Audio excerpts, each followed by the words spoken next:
Today on Investigate TV, hospital price transparency. Some facilities still aren't following federal rules, with patients left guessing what their procedure will cost. It would take Dog the Bounty Hunter to find out where on their website they posted it. Plus, another law supposed to keep medical bills down does not cover a common emergency expense. People should know what they're going to be charged. They should know what to expect, and there needs to be accountability for how much these ambulance companies charge.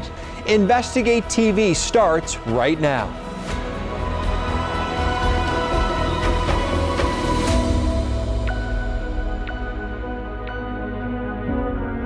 Hello and welcome to Investigate TV. I'm Lee Zurich. More hospitals are following a 2-year-old federal law to put their prices online.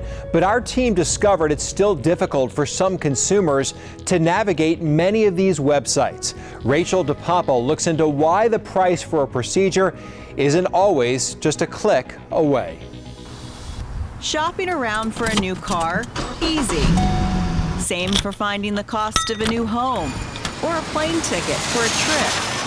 And it's supposed to be that way if you need the cost of a hip replacement, a CT scan, or MRI. They want you to go to the hospital and say, oh, we got you, we're going to take care of you. They hit you with that bill. Boom.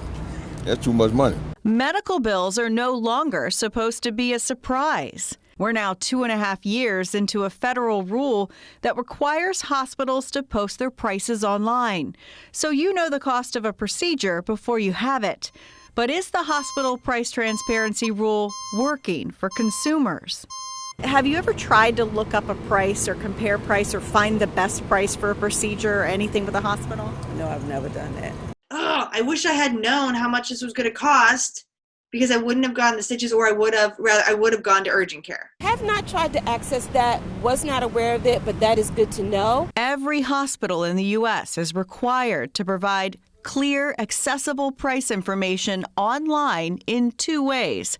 They must post a comprehensive machine-readable file listing prices and services, and display a consumer-friendly version. We tried to find the prices at 74 of the nation's largest hospitals.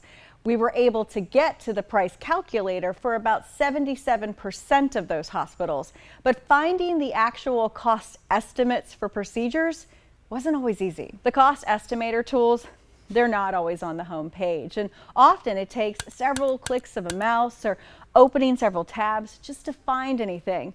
There is a search bar at the top of most hospital websites, but just typing in something like hip replacement price often leads to no results. You have to know to type in a key phrase like hospital price transparency to get to the list of prices where you can find out the cost of your procedure. Sometimes the price calculators are buried at the bottom of the home page, and you need to add in personal information like your name, date of birth, and insurance to find the price. Sometimes sites let you search without insurance. Some only had downloads of complicated files you'd need a special program to read. It would take Dog the Bounty Hunter to find out where on their website they've posted it. You've got to click here and then click there and click there and click there. And then you get there and it's written in a foreign language. Senator John Kennedy in Louisiana wants to increase the penalties on hospitals that don't post their items or services. He wants the agency in charge of enforcing the rule, the Centers for Medicare and Medicaid Services, to publish the names of hospitals not in compliance. Is the hospital price transparency rule as is enough right now? No, not even close. Look, I've introduced a bill and we're going to pass it. That just doubles the penalty. Instead of $300 a day violation for a small hospital, it's $600.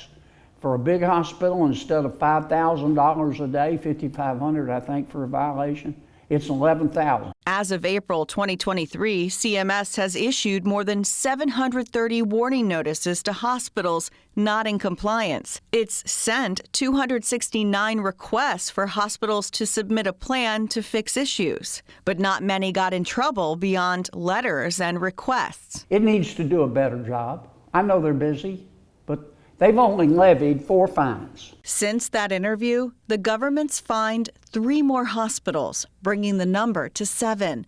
CMS fined 2 hospitals in Georgia, 2 in Texas, and 1 each in New Hampshire, Arkansas, and Illinois. The fines totaling almost $2.3 million.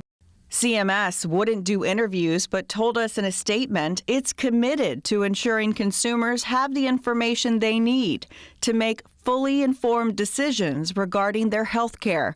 We expect hospitals to comply with hospital price transparency requirements. States are also now tackling the issue. We found at least 23 have enacted their own hospital price transparency rules. So there's just a lot of noise out there about price transparency, about where to go get estimates. Frankly, I can appreciate why it can be very confusing for patients to try to navigate all of that. Molly Smith is with the American Hospital Association, which lobbies to lawmakers on behalf of hospitals across the country. Smith says we're still in the early stages of figuring out how to make this work, but adds last year CMS found about 70% of hospitals were fully compliant with the rule. CMS itself said that they actually didn't have that hard of a time going through just a regular Google search. And we do hope, though, I will say, that the more familiar everybody becomes with these rules, both hospitals and patients, that they will be increasingly easier to find. Researchers with the nonpartisan The Hilltop Institute say hospitals have become better about posting prices, but they say it's not at a point where it's very helpful for consumers. It's very difficult for an individual patient to figure out the information they need to effectively price shop. They're hopeful as hospitals streamline how they post the prices, the information will eventually lead to competition and lower costs for consumers. And so I think there's going to be a lot of research to come out. Researchers are going to be very busy for the next 5 or 10 years, and hopefully some good will come of it too. In the meantime, they suggest asking your doctor for the billing code on a procedure and calling your insurance company to try to get an accurate price. If you can't find the cost of a procedure on a website, you can also look up the contact information for the hospital's finance office and give them a call. CMS is now considering several changes, including streamlining how hospitals post their price data. If these changes are solidified, then hospitals would have until March 1st, 2024 to comply.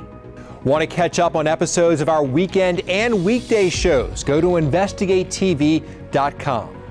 Coming up, a new law supposed to keep emergency medical bills down does not cover some ambulance rides. I mean, these are not insignificant rides. They often run in the close to $1,000, as this one did, sometimes $2,000, $3,000. We explain why after the break.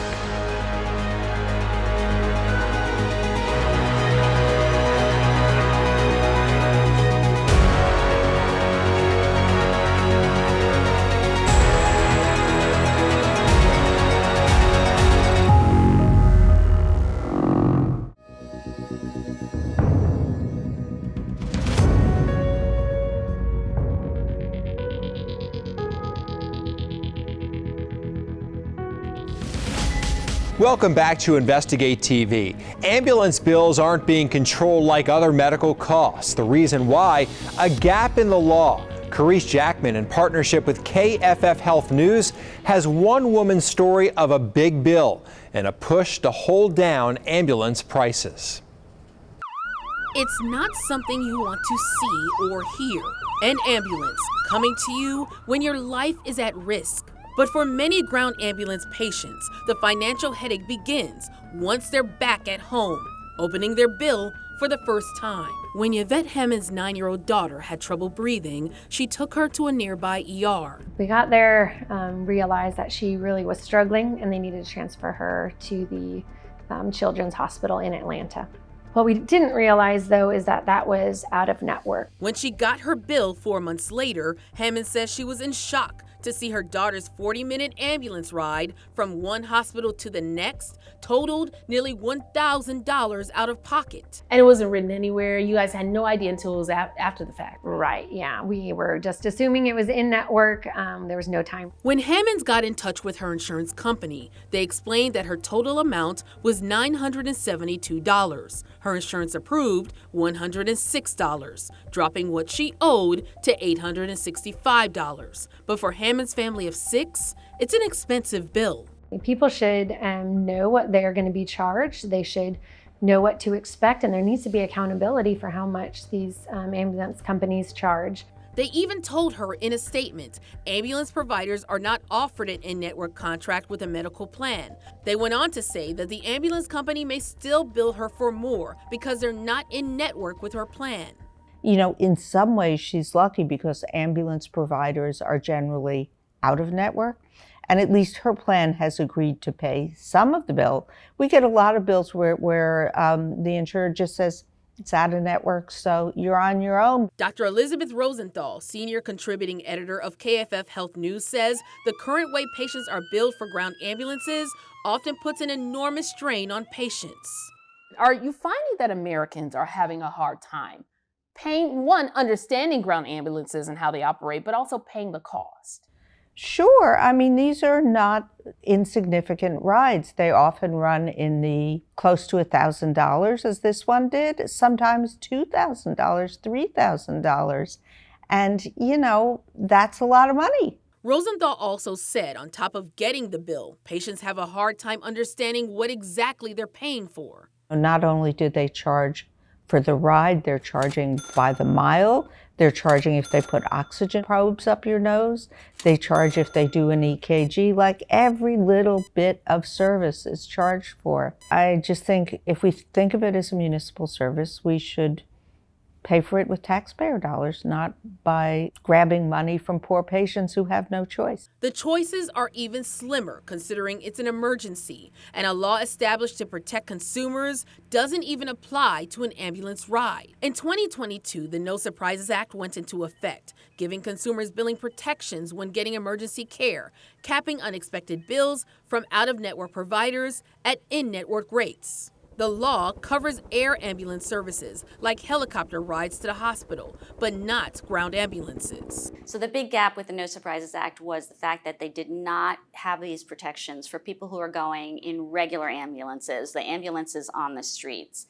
And it's unclear exactly why they didn't include it, but they did acknowledge that it's a problem, and so they set up an advisory committee to make recommendations. Patricia Kelmar is on that committee, which is made up of consumer advocates, EMS officials, and representatives from the ground ambulance industry. What's been happening with ground ambulances is that every state and every community treats those entities in different ways. And so it's super complicated to come up with a national solution for ground ambulance surprise billing, but we definitely need to have one. Our national investigative team reached out to 2 associations to explain ambulance costs from a business perspective. None of them responded or agreed to an interview. We also reached out multiple times to the ambulance service that transported Hammond's daughter and her insurance company. We're still waiting on a response, and she's still working on paying. I'm sure it's not just a problem here, it's all over, and people really need to know what they should be expecting as far as bills. While the ride was out of network, Hammond's insurance did apply the amount she paid toward her in-network deductible. It said the reason is because no ambulance service is actually in-network.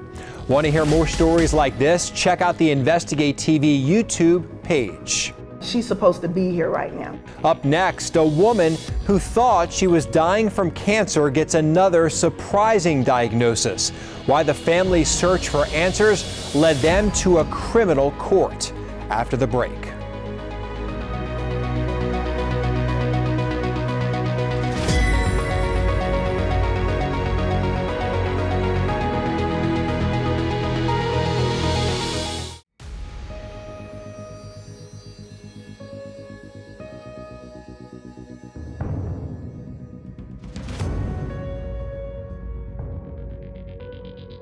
Welcome back to Investigate TV. A Georgia woman thought she was dying from cancer, but as her condition rapidly declined, doctors found what was ultimately killing her was HIV. In their search for answers, the family found the condition had been undiagnosed and untreated for at least 5 years, and that the person accused of giving it to her was someone she knew. Sierra Cummings learns there could be more victims.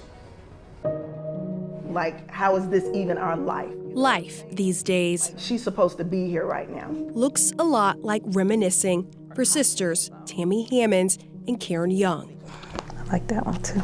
In 2017, doctors first diagnosed their mom, Denise Brody, with breast cancer. She went into remission, but 2 years later, the cancer came back, this time attacking her lungs. The decline was so rapid. Are you comfortable? After years of on and off hospital extended stays and chemotherapy, the cancer had cleared. But Denise somehow was still sick. The family had new doctors run new tests again for everything. Karen recalls doctors determining her 65-year-old mom was dying, but not from a malignant mass. Then they end up calling us, telling us that she's not going to beat this. You need to take her off the ventilator, and she's not going to make it because she has HIV, she has AIDS. Denise died April 2nd, 2022, and based off her blood work, she was in full-blown AIDS after having untreated, undiagnosed HIV for at least 5 years. The person who gave it to her was not unknown. Criminal records allege it was her husband, Cleveland Brody. Mr. Brody, you are charged at this time with the sole count of reckless conduct, HIV-infected person. It is a felony charge. Would you like the court to read your warrant aloud? The warrants read, this was no accident, instead intentional. Detectives claim medical files reveal Brody knew of his status since 2006. The charging documents cite Brody did endanger by consciously disregarding a substantial and unjustifiable risk that his act or omission of not telling his wife his status resulted in her death. How long have you lived in Conyers? 10 years.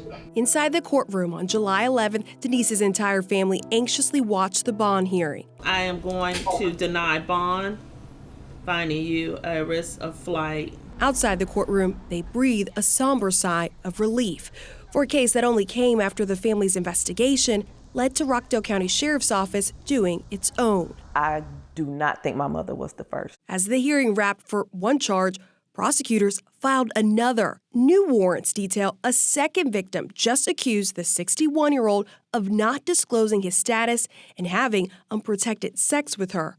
What's more, the sheriff's office says investigators have reason to believe there are other victims.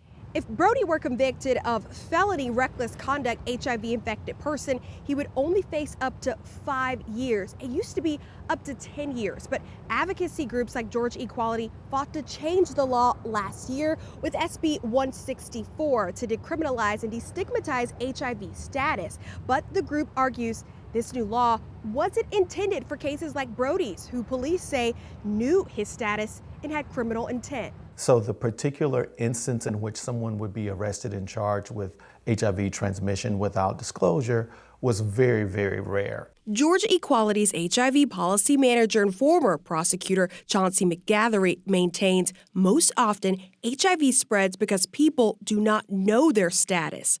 Georgia ranks second in the country for new HIV diagnosis. The metro area is of specific public health concern. Fulton sits at the 6th highest U.S. county for new cases. People aren't dying from HIV and AIDS. Like, this is not a death sentence, especially in 2023.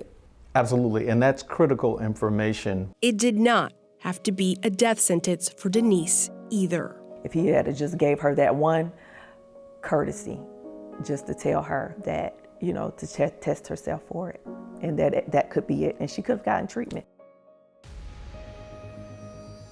In a hearing, the judge said she wasn't going to grant bond because the charges most likely will be upgraded to murder. Since our initial reporting, a third alleged victim came forward, resulting in a third reckless conduct HIV-infected person charge against Cleveland Brody.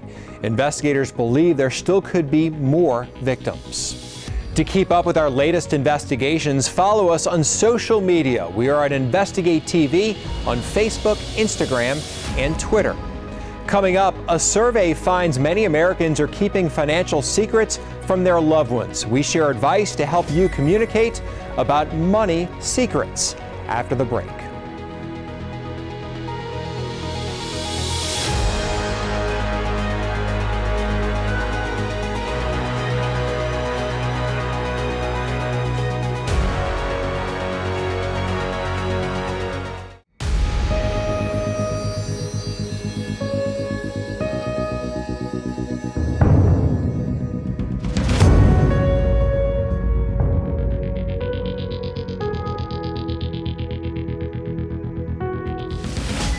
Welcome back to Investigate TV. 2 in 5 partnered Americans say they've withheld or even lied about financial information to a significant other.